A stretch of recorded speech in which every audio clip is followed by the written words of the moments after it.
आप किस पोजीशन के लिए अप्लाई कर रहे हैं और कौन सी कंपनी में अप्लाई कर रहे हैं। Let's say if you are applying in oil and gas sector then you have to show your interest और योर स्किल्स दैट। अस्सलाम वालेकुम guys, this is engineer Waqas Ahmed. आज एक्चुअली जो पर्सनालिटी मेरे साथ है ना, कुछ सेफ्टी इश्यूज़ की वजह से जिस कंट्री में ये जॉब करते हैं और जिन डेजिग्नेशंस के ऊपर ये जॉब कर रहे हैं, तो मैं इनका फेस तो रिवील नहीं कर सकता, बट आपको इनकी आवाज़ आती रहेगी।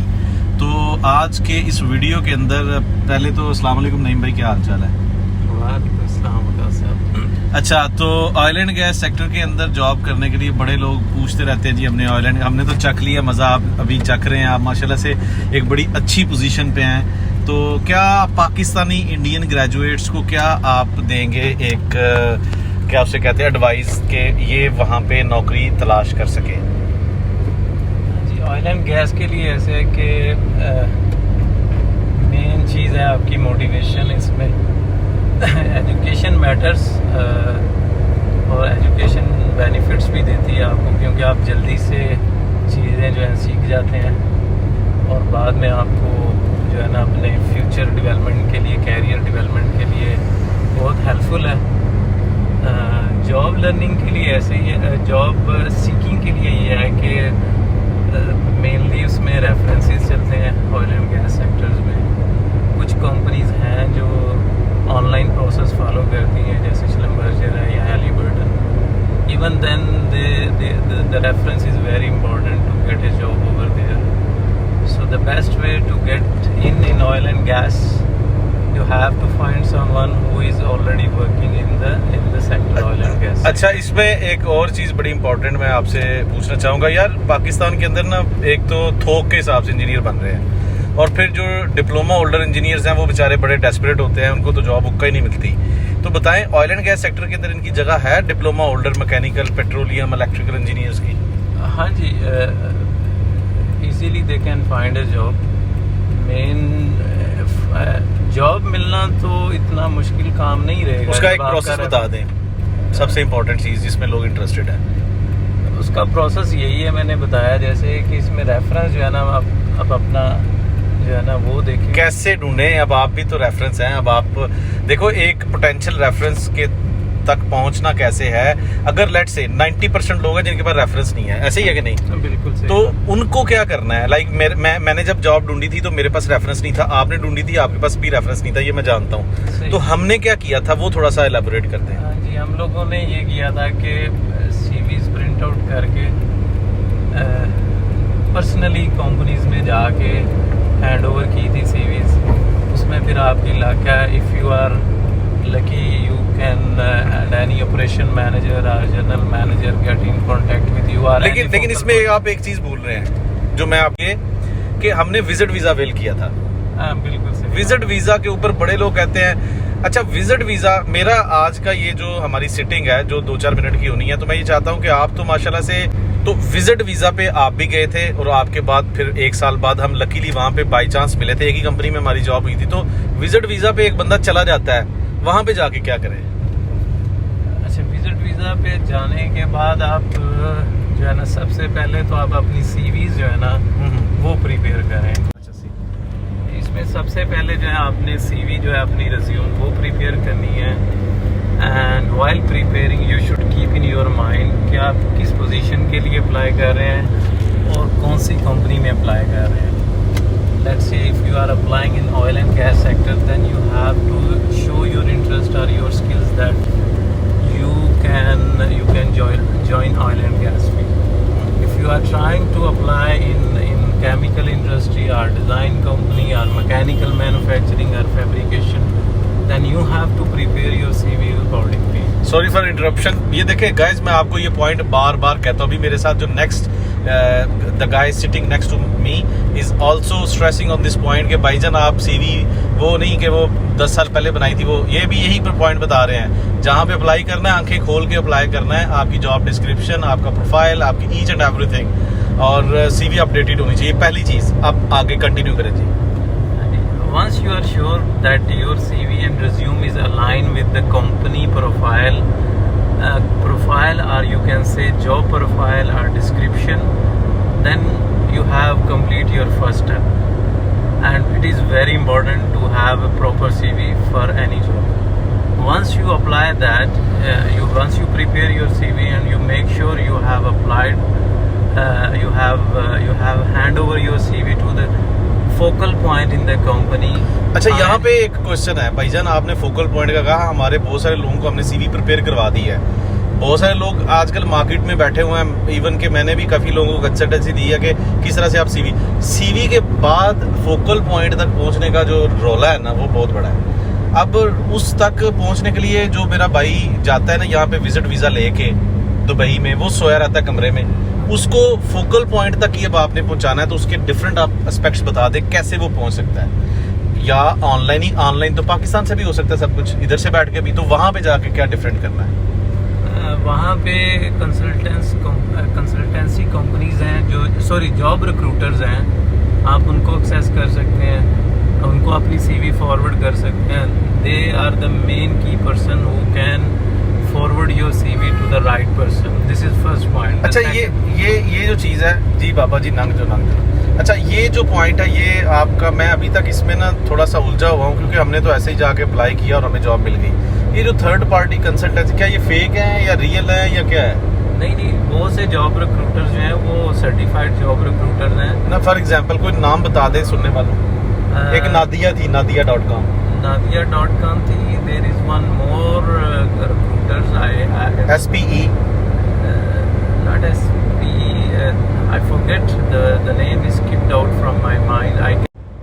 ओके, सो इसमें बहुत सारी कंपनीज भी हैं जिनके आप यानी कि थर्ड पार्टी कंपनीज कह रहे हैं जिनके जॉब रिक्रूटमेंट में हेल्प आउट करती हैं। लेकिन ठीक है, ये भी आप लोग जो विजिट वीज़ा पे हो, आप लोग अप्रोच करें ऑनलाइन एप्लीकेशन के साथ साथ थर्ड पार्टी को। जी कंटिन्यू करें इसमें, अगर आप थोड़ा सा बता सकें जॉब थर्ड पार्टी के बारे में। नहीं, थर्ड पार्टी और चीज़ है। थर्ड पार्टी ये है कि आप डायरेक्ट एम्प्लॉय नहीं हो, आपको एक थर्ड पार्टी कंपनी हायर करती है, and then they will assign you another company as a contractor और third party. That is a different thing. Third party recruiter is something different. Recruiter is the person who will really help you to forward your CV to the right company, to the right person based on your CV. This will make your life very easy if you find out who is a right recruiter. Okay. So LinkedIn थोड़ा सा कर सकते हैं help out हमें? Yes, LinkedIn can help you out, but what I came to know, there is lot of feedback from the LinkedIn as well. There are some recruiters who can just say that there are thousands of vacancies available, and they will write down hundreds of different professions that you can apply. I believe this kind of recruiter is just yes. fake. It's not the just to be there on for the reach, like LinkedIn के ऊपर likes मिल जाएंगे, comments मिल जाएंगे। कुछ लोग, बहुत सारे लोग हैं ऐसे, सही है, सही कह रहे हैं, लेकिन उन सब लोगों में ऐसे लोग भी हैं जो दे आर रियल, और वो आपको मिल जाते हैं। वो आपको हर हफ्ते पोस्ट करते नजर आते हैं कि हमें ये वाला इंजीनियर चाहिए, जल्दी मेरे उसमें आ जाएं, और कमेंट्स में भी वो आपको अप्रोच भी करते हैं। अच्छा, यहाँ पे ऑयल एंड गैस सेक्टर में कोई स्पेसिफिक, जहाँ तक मैं थोड़ा सा यहाँ पे बताता चलूँ कि यूएई के अंदर Abu Dhabi is the enrich area UAE के अंदर, जो कि सबसे ज़्यादा जॉब्स प्रोवाइड करता है ऑयल एंड गैस सेक्टर के अंदर, ऐसा ही है ना? मैं यूएई की बात कर रहा हूँ अभी। आप अभी ओमान में हैं तो इट्स डिफरेंट कंट्री, लेकिन अगेन थोड़ा सा मेरा एक्सपीरियंस भी इसमें हो जाएगा शेयर। तो यूएई के अंदर अबू धाबी एक ऐसा स्टेट है जहाँ पे बहुत सारी जॉब्स हैं, और वहाँ पे ऑनलाइन अप्लाई कर देना कोई सेटिस्फैक्ट्री नहीं है, जाके विजिट भी करना पड़ेगा उस कंपनी के ऑफिस में। There are hundred of applicants who are continuously submitting their CVs. Good companies like multinational, they go through that and they screen out the people, but 90% of the company, they don't go through that screening process. So the best way, you have to drop your CV and try to get a contact of the person who from the HR or from operation team who is involved in the hiring process. लेकिन ये HR का number यहाँ पे मैं आपके साथ इसलिए थोड़ी सी डिस्कशन में, अच्छा ये जो लोग हैं, ये आप अभी कह रहे थे कि आपके पास रेफरेंस होना चाहिए, तो ये रेफरेंस तो लिंक्डइन से भी आपको मिल सकता है। आप किसी के साथ यारी दोस्ती लगाएं, HR का ईमेल ले लें, और थोड़ा मुश्किल होता है, लेकिन जिस तरह से हमारे नौजवान माशाल्लाह से टाइम दे रहे हैं आजकल टिकटॉक, फेसबुक, यूट्यूब को, तो अगर थोड़ा सा टाइम दें लिंक्डइन पे, क्या ये अपॉर्चुनिटीज़ अपने लिए अवेल नहीं कर सकते? Yes, they can do that one. They can try to find out through the LinkedIn, and the second option, if they are on visit visa in UAE or in GCC, they can personally go there into the company and try to find or try to reach to the person, try to communicate in a way to get out some contacts of the people who are really involved in the hiring. And this is what I did honestly when first time I got employed in UAE. Personally, I went and I met with the operation manager and I have dropped my CV. And once he and the worst thing happened with me, they have reviewed my CV, they give me offer letter, and after that they forget. They say, oh, we don't have vacancy now, we will come back to you once there is any opportunity. So I wait for more than a year, but during this 1 year I didn't give up. I continuously chasing up with them until they give me the final offer and they process the rest of things. Okay, here is one more challenging thing came into my mind, that our Pakistani engineers specifically, I'll just highlight engineers, they're very poor. You just mentioned this thing that you visit in that timeline, you visit operation manager. But if I imagine a simple or a very common engineer, he cannot talk to manager. Maybe manager is from America, is from some other country. How we can communicate in English? So how much English is important for engineers if they are visiting UAE? I believe every engineer or graduate, they have enough capability and competency level, and their English skills, they should be able to communicate, because the thing is that our whole course or syllabus is in English medium. So But I assume that the 90, I assume the 100% graduate, they should be capable of speaking English at a good level. So they should not have this problem. And I observe personally, the graduates from Indian, even they are not graduates, they are good enough to speak in English. Yes.